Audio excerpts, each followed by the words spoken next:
अस्सलाम वालेकुम दोस्तों, उम्मीद है आप सब ठीक ठाक होंगे। दोस्तों मेरे काफ़ी सारी वीडियोस में कुछ दोस्तों ने ये रिक्वेस्ट की थी कि मैं साथ साथ लॉ भी मुतलका कोट कर दिया करूं। तो मैंने सोचा कि मेरे दोस्तों को लॉ की बुक्स हर बंदे को अवेलेबल नहीं होंगी और वो कोई स्पेशल मेरी कोई वीडियो समझने के लिए या उसको काउंटर वेरीफाई करने के लिए बुक नहीं ख़रीदेगा। तो क्यों ना बेहतर हो कि मैं जिस लॉ पे बात करूं वो सामने उनके रख भी दूं। तो इसी हवाले से आज आपके सामने है सेक्शन 39 है ये West Pakistan land revenue act का। ये बेसिकली मिसली हकीयत बताता है कि मिसली हकीयत में क्या क्या चीज़ें शामिल होंगी। अब मिसली हकीयत की अहमियत मैं आपको बता दूं कि मिसली हकीयत वो वाइड डॉक्यूमेंट है जो आपकी ओनरशिप साबित होती है, जिससे इस डॉक्यूमेंट में अगर किसी शख्स का बतौर ओनर नाम लिखा हुआ है तो हर जगह पे उसको दुरुस्त तस्लीम किया जाएगा ता वक्ते के उसको गलत साबित ना कर दिया जाए। कोई किसी भी एंगल से अगर वो केस और कोई बता दे कि जी ये ओनर नहीं था तो उससे हट के अदरवाइज़ वो आपकी ओनरशिप का प्रूफ है।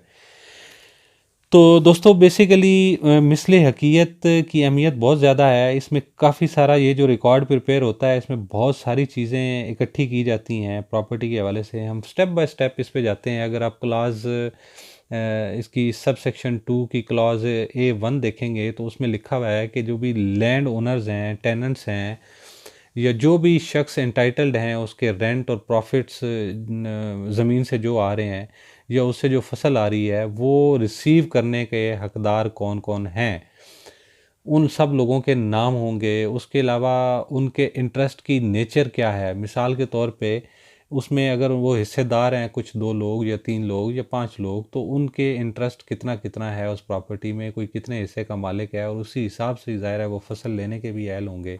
उसी हिस्से के मुताबिक उसकी डिटेल आ जाती है।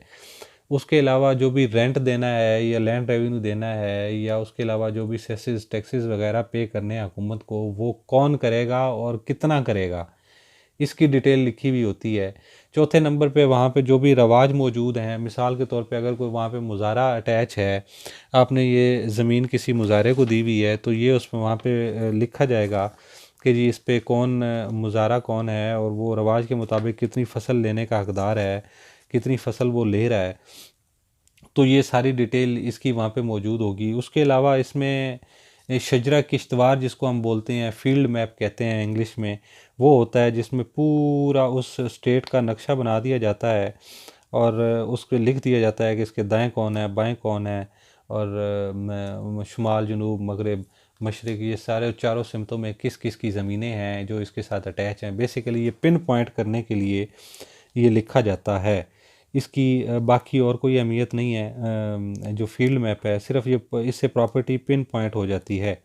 अब पिन पॉइंट की ज़रूरत इसलिए पड़ती है कि अगर पिन पॉइंट ना किया जाए, अब ज़मीन की कोई शक्ल नहीं होती, कोई उसका चेहरा नहीं होता, कोई उसके थंब इम्प्रेशन नहीं होते जिससे पता लग सके कि ज़मीन इसी की बात हो रही है, तो इसी से ये पता चलेगा। क्योंकि ये इसके दाएं बाएं जो सारे हैं वो लोग तो किसी और जगह पे नहीं हो सकते, लिहाजा ये इसलिए होता है।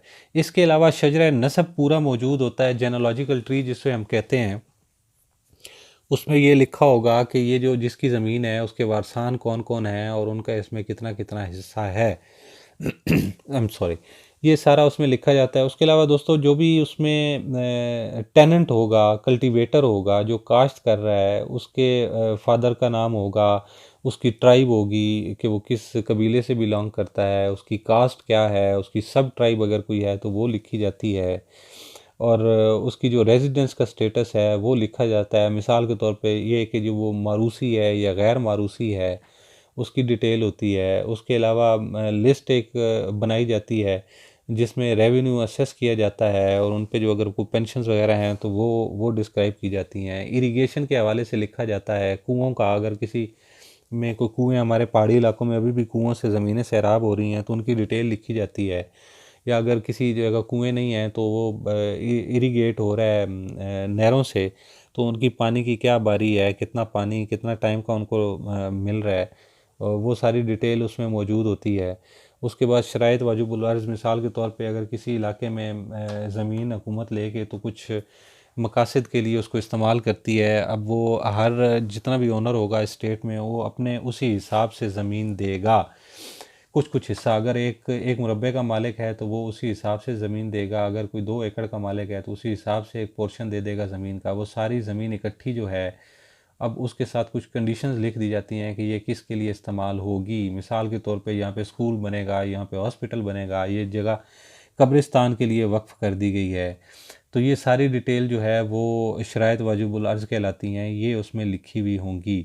उसके अलावा जो भी सेटलमेंट ऑफिसर है वो डिटरमिन जितना भी असेसमेंट करेगा उसमें रेवेन्यू की, कि इनका रेवेन्यू बनता कितना है, क्योंकि वो आमदन के हिसाब से उसका तयन किया जाता है, तो वो डिटेल आ जाएगी। तो ये दोस्तों ओवरऑल सारी चीज़ें थीं। इसमें खसरा गिरदावरी भी शामिल होता है। खसरा गिरदावरी बेसिकली वो उसमें डिटेल वो होती है कि इसको कल्टीवेट कौन कर रहा है मौके पे। खसरा गिरदावरी भी बड़ी इंपॉर्टेंट डॉक्यूमेंट है कब्ज़े के हवाले से। हम अक्सर जब कोर्ट से रुजू करते हैं, कुछ स्टे वगैरह लेना हो किसी जगह पे, तो हमें ज़रूरत पड़ती है कब्ज़ा साबित करने की। तो कब्ज़े के लिए हम खसरा गिरदावरी लेते हैं, और खसरा गिरदावरी से ये साबित होता है कि जी वाकई ये यही कल्टीवेटर हैं, यही काश्त कर रहे हैं। काश्तकारों का बेसिकली वो डिटेल होती है उसमें कि काश्तकार कौन है इस ज़मीन पे। दोस्तों ये मुकम्मल डिटेल थी रिकॉर्ड ऑफ राइट्स की, मिसले हकीयत की। मिसले हकीयत की मैं ऑलरेडी बता चुका हूँ कि बहुत ही इंपॉर्टेंट इन नेचर है, बहुत ही ज़बरदस्त रिकॉर्ड है, इसकी ज़रूरत हमें अक्सर पड़ती रहती है। तो उम्मीद है आप दोस्तों को ये वीडियो पसंद आई होगी और ये सारा कुछ समझ लिया होगा, और आप सब दोस्तों को ये पैटर्न भी पसंद आया होगा। मेरे साथ रहने का बहुत शुक्रिया। अल्लाह हाफ़िज़।